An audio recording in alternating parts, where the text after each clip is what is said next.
Hi, welcome back. This is the mid-year freakout tag. It is July and it's just that time of the year. Somehow half the year is gone and it's time to reflect on our reading. So this tag has been going on for many years. I've kind of adjusted it very slightly because some of the questions I did this last year didn't really make sense for the way I read and how I react to my books.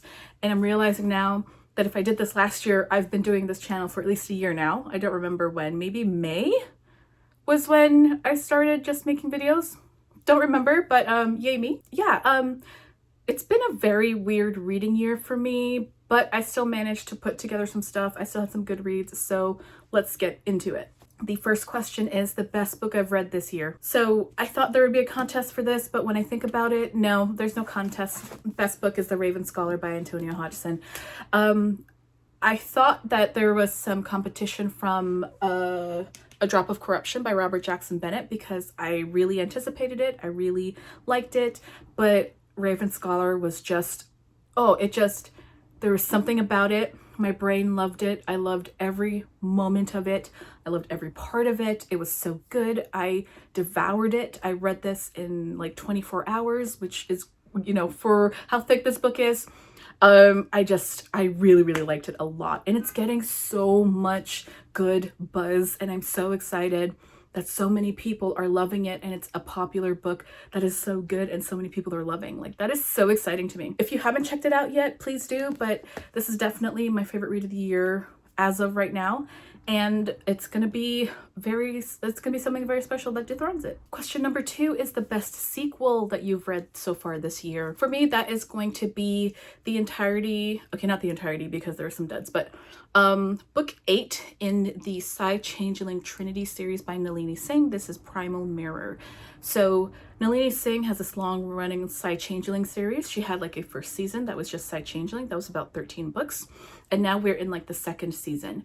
And this is Psy-Changeling Trinity. With all these books, there are highs and there are lows. And that was the same with these Psy-Changeling Trinity books. But oh, book 8 was good. Book 8 was good for me. I really enjoyed where it went, especially with the macro plot. And Nalini Singh is so good at this, like, this political plotting and world that she's created. That's what really keeps me going, even though these are paranormal romance and the romance is a huge part of it. The romance doesn't always work for me, but when it's not working for me, the macro plot is working for me. So this one was just good on all counts for me. I think I gave it 4 stars, which is pretty good for these books. I don't think I've given any book 5 stars, but 4.5 is like the highest I'll give these books.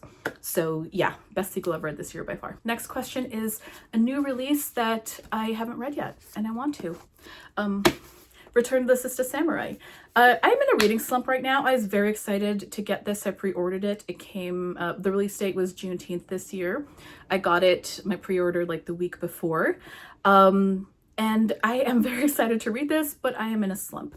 I read the first chapter and I just didn't pick it up again, but that's happening with almost everything I'm reading right now. So I am going to give this some time. And when I am feeling up to it, when I'm in the mood again, I am going to come back to this and hopefully love it as much as I loved Sistah Samurai, the first book last year. So this is one I really want to read, new release.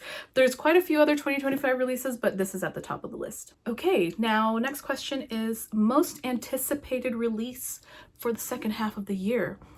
There's a lot. I keep track of a lot of releases that are coming out, but I am going to have to say Lucky Day by Chuck Tingle.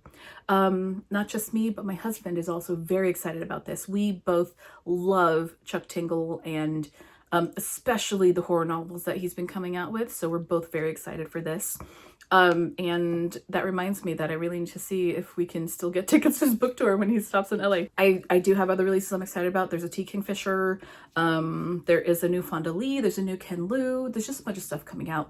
But top of the top, super excited, me and my husband, has got to be Chuck Tingle. Moving on to biggest disappointment, and this was a disappointment for me. This is Overgrowth by Mira Grant, aka Shauna McGuire. I really enjoy Shauna McGuire as an author, and I really liked, as her Mira Grant pseudonym, I really liked Into the Drowning Deep, which was her like disaster movie Killer Mermaids book, and this is going to be an alien invasion disaster movie book, except it wasn't really it wasn't alien invasion, and there were like disaster movie moments, but Just something about I don't know, something about it just didn't work for me.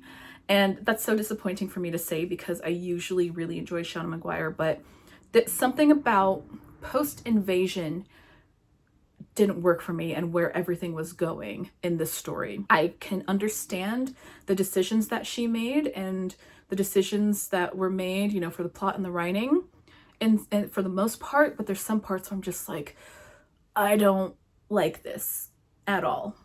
There were a couple characters that I really hated and I had no real reason why they were still part of the story after a while. Anyways, yeah, I was really anticipating that. I was so excited when I got the arc on NetGalley and I was reading it and I was like, oh no, it started out so well, but it just kept going. It did like pick back up really towards the end. I thought it ended very interestingly, but that chunk of it in the middle, it just didn't work for me and I'm so sad that it didn't work for me. I'm so disappointed.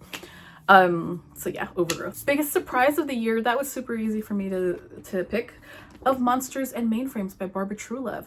I grabbed this off the bookshelf because it looked interesting. I like to read the first chapter or something at the bookstore before I buy a book. Started reading it, I was like, oh, I'm digging this. And I read it in 24 hours. Don't know what to say. It worked for me. It worked so well for me. Oh my God, did it work for me. This is just a kind of a goofy, silly time with a lot of heart.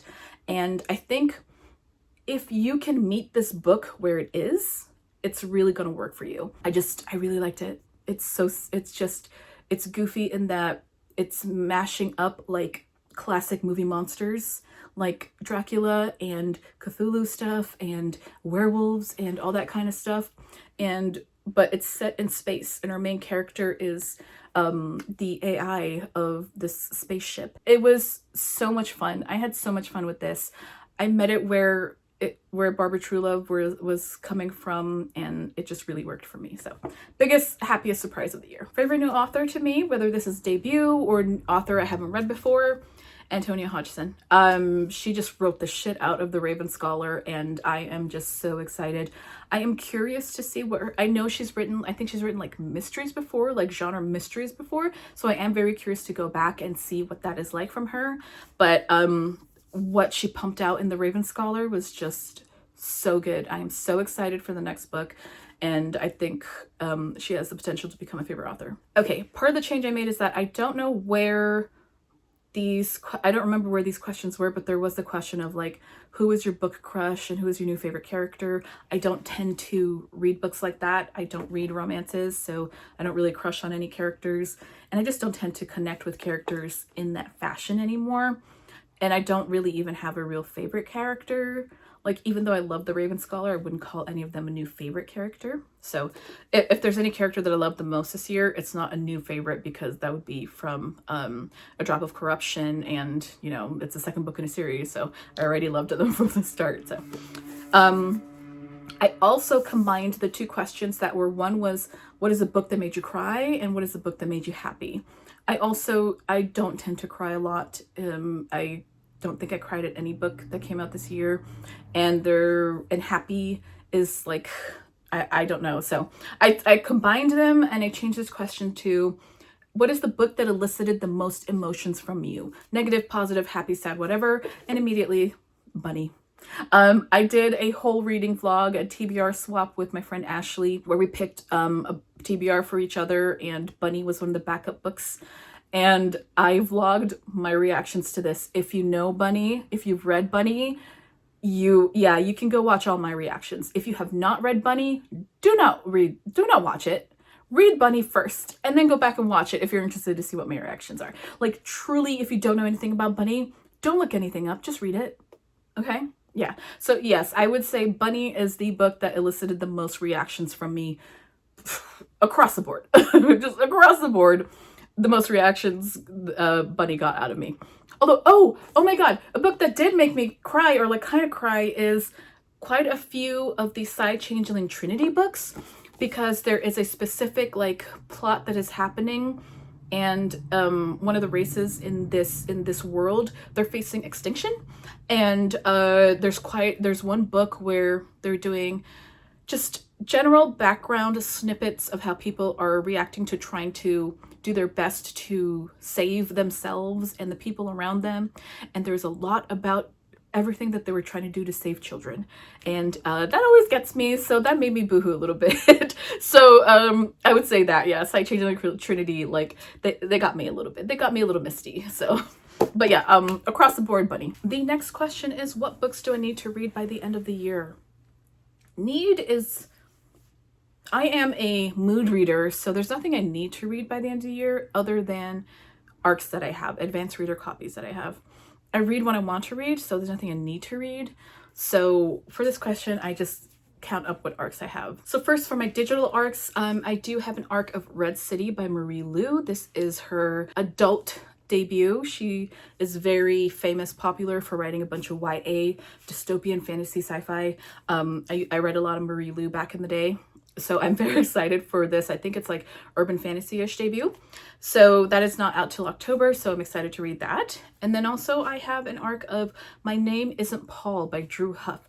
This is supposed to be a bit of a kind of cosmic horror-esque kind of story. I don't have it open, so I can't remember much, but it's My Name is Paul by Drew Huff if you want to check out the synopsis for it. The most beautiful book that I bought or received so far this year, because I loved The Raven Scholar so much, I bought myself a copy of the Illuminate version. She is gorgeous. She's beautiful. I did a full unboxing video, so I will link that down below. Just a glimpse at Nima, the main character Nima, in here. So yeah, she's pretty. So yeah, that's this one. All right, and then to round things out, I am adding this question for myself just because I'd like to talk about stuff. So what is any favorite other media that I have watched this year? Sorry, I have my iPad over here. So in terms of movies, I don't watch a lot of movies. I've gone to the movie theaters maybe 5 times this year, and almost every movie has been a banger. So we saw Mickey 7, that was great. We saw Sinners, that was absolutely just almost a perfect fucking movie. I loved Sinners. I saw Thunderbolts in theaters, and as a Marvel fan, as a deep Marvel fan, I was just so elated that the MCU is course correcting with this movie. I hope that they stick with this course correction and go back to the ways that got them where they are. It's a whole other discussion I'm not going to have, but Thunderbolts was so good. And then I watched High Five. This was a Korean movie, and I watched it because one of my favorite members from my favorite K-pop group was the villain in it. It was fantastic. I met up with my friends. We did a last minute, like, oh my god, we have to do it. So we went like 11 a.m. on a Sunday to a Korean mall to watch it, because that's the only time. It was only going to be in theaters for like a week. It's the only time we can make it for all 3 of us. So that was a lot of fun. It's a superhero action comedy. It was funny, it was touching, and it was goofy, and it was just so much fun. It was really good. And then, yes, K-pop Demon Hunters. I love K-pop. I love good movies. This was a great fucking movie. It's a good movie. Okay, even if you don't like K-pop, yes, just go watch it. It's a really great animated movie on its own, but if you do like K-pop, there's a whole beautiful layer of shit to unpack. It's so good. And I've been rambling about it for the last week. I've been bothering everybody I know to watch it. And yeah, it's so good. Me and my husband watched it with me, and he was like, oh yeah, okay, I'm just gonna watch this movie that, people have said it's good. And he was like, in! At the first scene. He was in! We were both just so astounded by how good it is, and we're both obsessed with the soundtrack. We love it. We love all the songs. So good. And then TV shows. We are both loving Murderbot. Murderbot! Oh my god, the most recent episode 9 was so good. The ending of episode 9, yes. Oh, they stuck it. So there's one more episode and the season's done, and when I tell you that I have watched every episode at a minimum 3 times, I am not joking. I did watch Invincible season 1, which was insane. Did not expect all of that. It was great, so I do want to move on to season 2 soon. And we did actually watch Squid Game in like early January. So that was this year. Squid Game season 2. I know season 3 just came out, so I need to check with my husband if we want to binge it together or if we're going to watch separately. So that has been my year. And as you can tell, even in my TV show watching, I'm all about speculative genre fiction. I just, that's what I like. That's where my brain goes when I want entertainment and stuff. So, yeah, that was my mid-year freakout tag. Let me know what you think about anything that I talked about. What was your favorite book that you have read so far this year? So yeah, that'll do it. As always, thank you for watching. If you're new, I appreciate you sticking around till the end here. If you're not, thank you, friend. And I will catch you next time. Bye.